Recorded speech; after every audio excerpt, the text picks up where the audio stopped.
Here, in the heart of Europe, lies Switzerland, a land of towering mountains and green valleys. Mid-19th century, this serene landscape saw a remarkable story begin. A German-born pharmacist named Henri Nestlé moved to Vevey, thoughtful, troubled by a problem.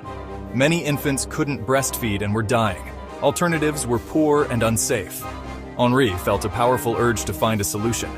He experimented tirelessly in his small laboratory, combining good cow's milk, wheat flour, and sugar. After many trials, he developed farine lactée or milk flour, a breakthrough, a chance for survival. The first true success, a premature infant. The baby couldn't tolerate his mother's milk, nor the usual substitutes. He was fading. Doctors had given up hope. As a last resort, they tried Nestlé's invention. The infant was fed the milk flour and began to thrive. News spread through the town and beyond. Demand for farine lactée grew. What started as a local solution was showing global potential. This success gave Henri confidence to start his company in 1866. He adopted his family's coat of arms as a trademark. A bird's nest, a mother bird feeding her young. Nestle means little nest in his dialect. The logo captured his mission, nourishment and care. This powerful image would become one of the world's most recognized logos. It embodied the origin, protecting and sustaining the very smallest and most precious. The world was growing, and so were its tastes. As the 19th century turned into the 20th, another Swiss innovator was making waves. His name was Daniel Peter. He lived near Vevey and was a friend of Henri Nestlé. His passion was chocolate. At the time, chocolate was dark and bitter, but Daniel Peter had a revolutionary idea. What if he could combine chocolate with milk to create a smoother, creamier texture? He tried for years, but the water in the milk caused problems. It was then he turned to his neighbor, Henri, and his process of making condensed milk. The result was extraordinary. In 1875, the world's first milk chocolate was born. This spirit of innovation was contagious.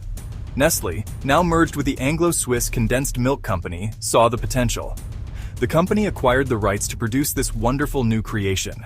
Suddenly, a company known for infant formula was entering a world of indulgence and pleasure. Milk chocolate became a sensation across Europe and then the world.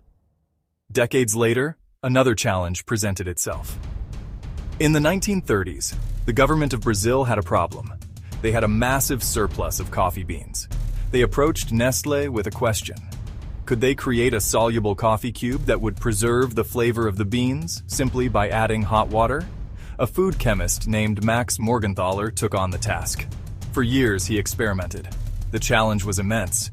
How to capture the rich aroma and deep taste of fresh coffee in a powder. Many thought it was impossible, but persistence is a powerful force. After nearly a decade of research, the breakthrough came. In 1938, Nescafe was launched. It was a freeze-dried coffee powder that dissolved instantly in hot water. At first, its adoption was slow. But then came the Second World War. For soldiers on the front lines, a hot cup of coffee was a welcome comfort. Nescafe was easy to make and transport. When these soldiers returned home, they brought their new coffee habit with them. Nescafe introduced a culture of convenience, changing the morning ritual for millions and cementing Nestlé's place not just in the pantry, but in the daily lives of people everywhere. With the success of infant formula, chocolate, and coffee, Nestlé began to look beyond the borders of Switzerland.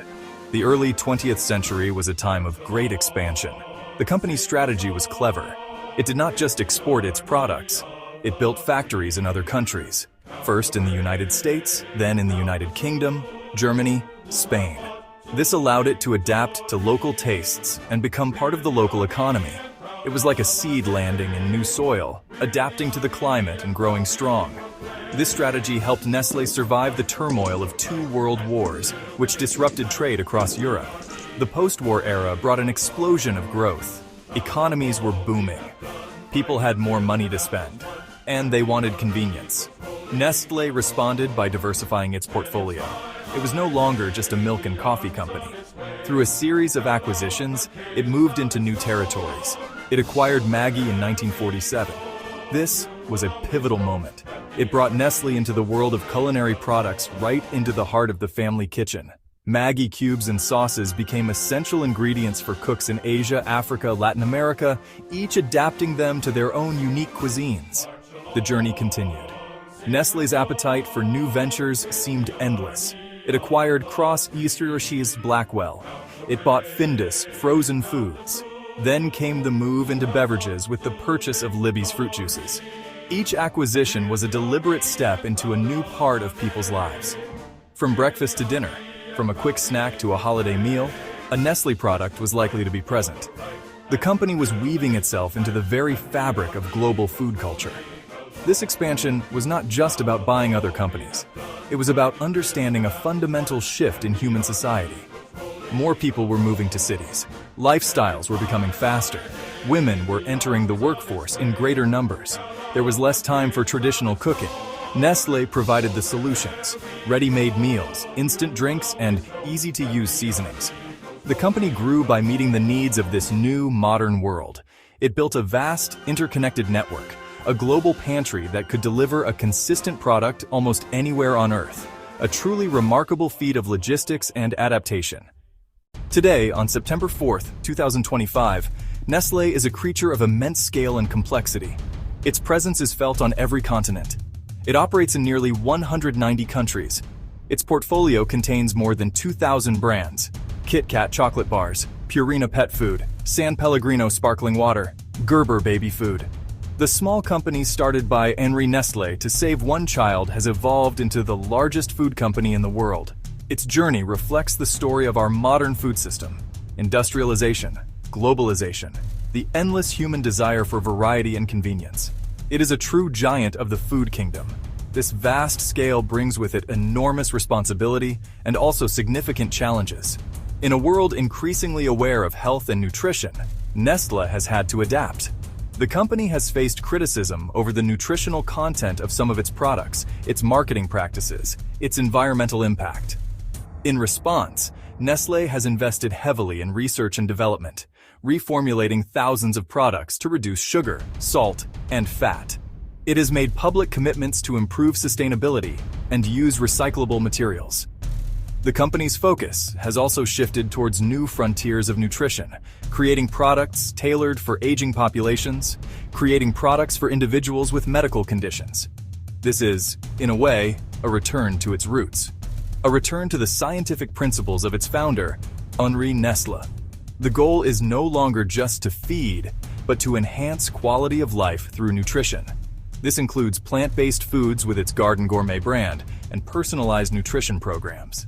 The company is peering into the future of food, trying to anticipate what we will need next. From a single life-saving formula in a small Swiss town, Nestlé's story has become the story of food itself in the modern age. It is a tale of innovation, of global reach, and of the constant negotiation between pleasure, convenience, and health. The little bird's nest that once symbolized the simple act of a mother feeding her young now represents a global network of unimaginable complexity. Its story is far from over. It continues to evolve, a living testament to the dynamic and ever-changing world of food.